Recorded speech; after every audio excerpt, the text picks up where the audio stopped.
Monday vlog. அன்னைக்கு night டின்னருக்கு rava upma and pasta தான் செஞ்சுருந்தேன்.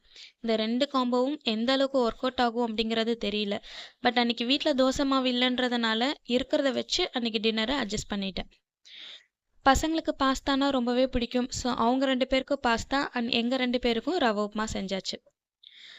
பாஸ்தாவை ஒரு 10 மினிட்ஸ் கிட்ட நம்ம வேக வச்சு எடுத்துக்கணும். அதுக்கப்புறமா ஒரு பேனில் எண்ணெய் ஊற்றிட்டு வெங்காயம், இஞ்சி பூண்டு பேஸ்ட், தக்காளி பேஸ்ட் இது நல்லா சேர்த்து வதக்கிட்டு கொஞ்சமாக மிளகாய்த்தூள், உப்பு, டொமேட்டோ கெச்சப் ஆட் பண்ணி வதக்கிக்கணும்.